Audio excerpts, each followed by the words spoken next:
नमस्कार। मेरा आज का जो वीडियो है वो हॉस्पिटल से संबंधित कंज्यूमर प्रोटेक्शन लॉ के रिगार्डिंग एक जो केस हुआ है उस केस की मैं पूरी जानकारी इसमें दूंगा। चंडीगढ़ का ये केस है। ये केस में जो मेन जो वस्तु है, जो ऑब्जेक्ट है, वो है कैनुला। कैनुला क्या होता है उसको आप एक और वीडियो के शुरू में समझिए ताकि आपको पूरा केस समझ में आएगा। ये जो मेरे हाथ में लगा हुआ है इसको कैनुला बोलते हैं। अलग अलग तरीके के होते हैं।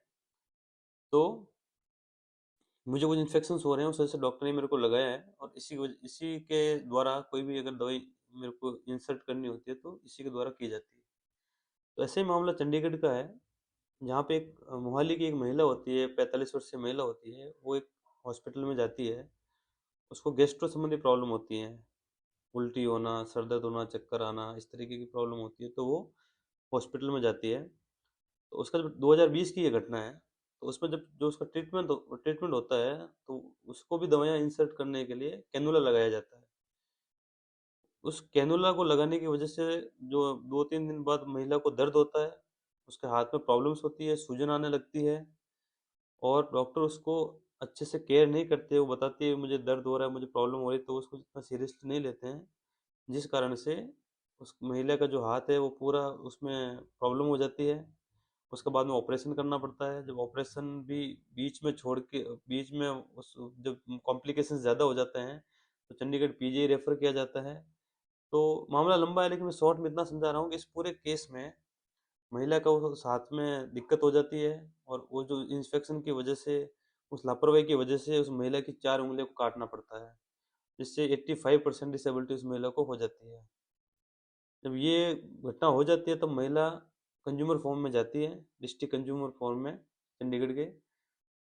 तो वहाँ पे मामला चलता है। तो वहाँ पे जो महिला का पक्ष होता है कि भई मैं तो गैस्ट्रो की जो प्रॉब्लम थी उसके लिए गई थी।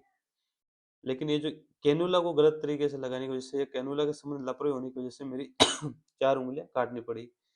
जिससे मेरे को भविष्य में जो हाथ है मेरे को बायो हाथ लगाना पड़ेगा और उसको जो मेंटली ट्रॉमा रहा है और बाकी जो भी उसको प्रॉब्लम्स होगी, ऐसे करके उसने लगभग 1.5 करोड़ के लगभग का मुआवजा हॉस्पिटल के ऊपर किया है।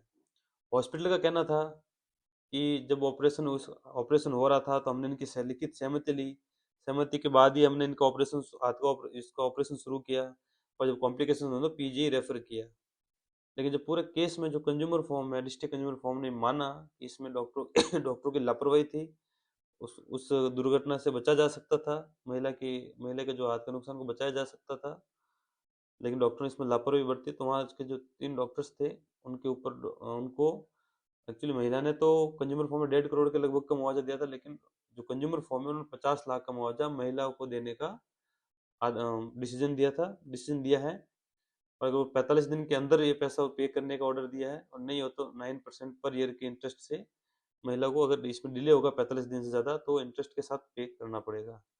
तो इस वीडियो को बनाने का मकसद ये था कि एक छोटी सी लापरवाही से कितना नुकसान हो सकता है। अगर आप अपने लॉ को जानते हैं, आप कानून को जानते हैं, अपने अधिकारों के बारे में सचेत हैं, तो आप अपना उचित मुआवजा, आपके साथ अगर गलत होता है किसी लापरवाही की वजह से, चिकित्सक की लापरवाही की वजह से अगर आपके साथ कुछ गलत हो रहा है, गलत हुआ है और आपने आपने उसका नुकसान अभी भी भुगत रहे हैं या भविष्य में भी भुगतेंगे उसको नुकसान को, तो आप कंज्यूमर फॉर्म में जाइए और प्रॉपर प्रोसीजर के साथ उसको एप्लीकेशन दीजिए, आपकी सुनवाई होगी और आपको उचित मुआवजा मिलेगा। धन्यवाद।